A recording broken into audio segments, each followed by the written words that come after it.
we make the segue to T.J. Watt, who's already won that award. He has 8 sacks on the season, 85 and a half sacks in his career. Just turned 29, I believe, last week. Good to have T.J. back on the show. If I said you could have 1 sack or 8 hurries in a game, what would you take? I'll take the sack. Yeah, but that doesn't mean you had a good game if you have 1 sack. But 8 hurries, doesn't that mean that you probably had a better all-around game? Yeah, but it depends. Is it a sack fumble? Is the sack demoralizing? You know, it all depends. But at the end of the day, I think we're all trying to get sacks. Okay. You took your helmet off and got fined. Yeah, not smart. Okay, but you're not taunting, like you're just celebrating. But do you even get a chance to say anything, or is it just, hey, you got fined, they're going to take it out of your paycheck? No, we're going to try to appeal it, and I think that's just kind of like you said. I wasn't trying to be malicious. I wasn't taunting at someone. It was 4th down. It was the end of the game. Took my helmet off. I understand there probably wasn't a whole lot of safety risk because the game was technically over at that point, but I mean, I just have to be better, I guess. Okay, but do you have your loophole here? Who's arguing your case? It's me and then my agency. We handle it. We have lawyers in house that have to go through a whole appeal process, Section 5, Article 4, Line 7, all that stuff. Have you been fined before? Yes, I have. I've been fined a couple times. It's my 7th year. I've had a good amount of. I like to punch the football, so I've had a couple of those. I actually got one again this past week for punching the football, and then a couple roughing the passers. So I've been through the process a few times. Do they take it out of your paycheck, or do you have to write a check to the NFL home office? No, they take it out, which makes it a little bit better because then you don't have to actually write the check right in front of you. How would you assess this team so far and being in this division? I mean, it's a winnable division, but where do you guys stand sort of in the hierarchy with the AFC North? Yeah, it's a tough division. It's always been a tough division since I've been here. I think we're happy to be 3-2, and we know we could be better, and we know that we haven't played nearly close to our best football yet, and it's still so early in the season. But the bye came at a good time. I feel like we're going to get some guys back, and we need to continue to string some wins back to back. Is crucial here, as Mike Tomlin always says. Why is the Ravens matchup? I mean, it feels like that's the best rivalry in football right now. It's just always so physical. When Coach T talks about that matchup, he always says, like, there's been rules made around this game when it comes to targeting and guys just big hits over the middle, blindside blocks. It's just always been so physical.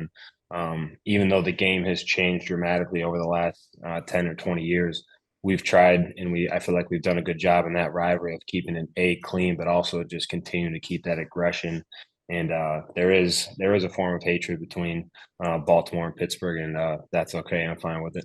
Explain to me the punching of the football, because I've seen where Max Crosby punches the quarterback's arm. Is the NFL allowing you to punch as long as you hit the ball? Or were you? Yeah, it's hard because the ball's always close to the face mask. So it's like we're never trying to punch the actual face mask because A, that would hurt our hand, and B, we know it's a penalty.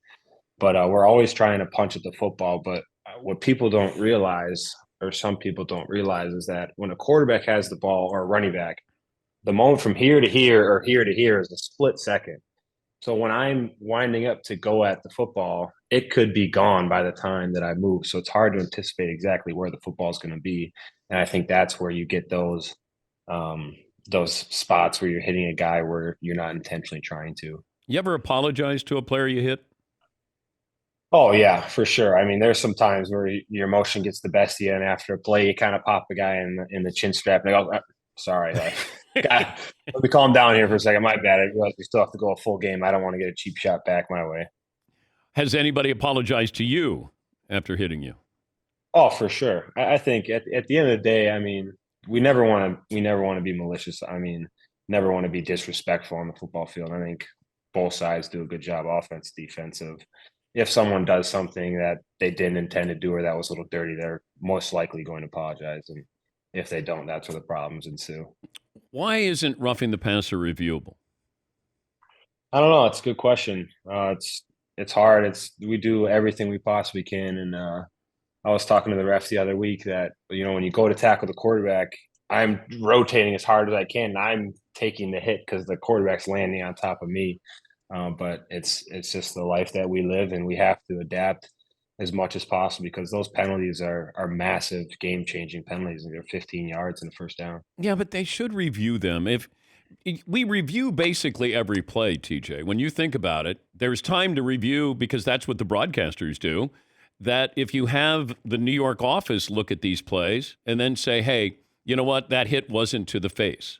Or, as you said, these are game-changing, type of plays here. And it feels like, I know they're trying to protect the quarterback, but, you got to help out the defense just a little bit here. And no rules are to benefit the defense. When's the last time you had a rule that benefited the defense? Offensive holding helps me from time to time, which is nice. But yeah, it's one of those things that's obviously way above my pay grade. We just try to adapt to the rules that are in place and try to play as clean and smart as possible. Okay, why are they letting the tackles line up a little bit further back off the line against you guys? That's something we're tackling too, and the refs are getting better at it. The thing is that if a tackle lines up a little deeper, they're going to be more lenient on letting us take that credit card line and are getting as close to the line of scrimmage as possible. So it's kind of an in-game thing. Hopefully, if he's lining up a little deeper, they're not giving him that 2 clicks of the remote head start, that whatever they call it. It feels like it's an advantage because the offensive linemen haven't kept up athletically with the edge rushers. So they're almost You're calling shots. Yes, I am. Absolutely. Here's another thing that they're calling offensive linemen downfield, like these bubble screens. It feels like these linemen get out there. But they are calling that, it feels like, a little bit more. It seems like a point of emphasis here. Yeah, I mean, I would like to think they're trying to call everything, and I understand there's a whole lot going on. And I don't know if you have enough bodies to really see everything. I mean, like we always say, you could call a holding on every single play. It's just a matter of what they're able to see and what's not going to slow the game down. But what if I said offensive linemen have to wear mittens? Incredible. That they can't hold you. It would be awesome. I think you'd see a lot more pass rush wins across the league. Now that JJ's retired, is he getting a little doughy? No, he's not. He hadn't let himself go? No. That's the thing is, like, he'll send a meal of, like, a big cheat meal of pancakes and waffles and everything, and then later in the day, he's like, all I can eat is fruit and, like, grilled chicken breasts. I'm like, why? I mean, there's no point. You don't have a game tomorrow. Like, just indulge, man. Enjoy it for a couple months. But he likes staying in shape. Did you ask him to join the Steelers? No, I mean, that's another one of those things. It's way above my pay grade. I don't have any say in who we bring in. Well, you could. Did you ask him if he wanted to play? I didn't drop it in the suggestion box. No, I never blatantly asked Jage if he wanted to come and play. I think his career took its course and my career is on my course, and they never were able to meet. His son looks like he's 6 years old. He's massive. I know. He's massive. I would be somebody's going to give him a scholarship here soon. I know. They're coming out here in a couple weeks, and I hope he's saving his first steps when he comes out here. It's funny, JD always sends videos of him, like, pushing suitcases, and we call them, like, prowler pushes, and he's in training already. All right, let's play the max bench press for TJ. So one rep. Max bench press. Yeah, hold on now. All right, so max bench press, 1 rep, best ever. Oh, ever. Ever. Now, I'm not saying now. I'm saying ever for TJ. Todd, I'm going to start with you. 430. 430. Jeez. Seton. 415. All right. Marvin. 1 rep, 525. Oh, Damn. oh my God. This is TJ here, not JJ. Yeah. Paulie? I'm going to go 1 rep, 465. I'm going to go 1 rep, 385. I think it was 425 at one point. Okay. But we don't touch that anymore. It's no point in risking it these days. Who's the strongest guy you ever been around? Oh, James Harrison. I mean, Oh, God. guy's throwing weights around like crazy. He still is. He still is. It's incredible. The guy doesn't age, it seems like. You could probably use him for a couple of plays. Man, he is one big dude. Hey, congratulations. Where is the Defensive Player of the Year trophy? Back home in Wisconsin. Yeah, keep it back home. So if I walk into your place in Pittsburgh, do I have any idea you play football? No, not unless you go in the office. I don't like to have stuff all over the house. Yeah. But you could have like a statue out front or something like that. That would be. JJ has a statue out front of his place. Yeah, if he did, he'd hear about it for sure. That would not be acceptable. Hey, great to talk to you. Congrats. Thanks for joining us. Thank you very much. See you guys. That's TJ Watt. Next game will be at the Rams. Week 6 bye, and then they got the Rams coming up. Just turned 29 years of age.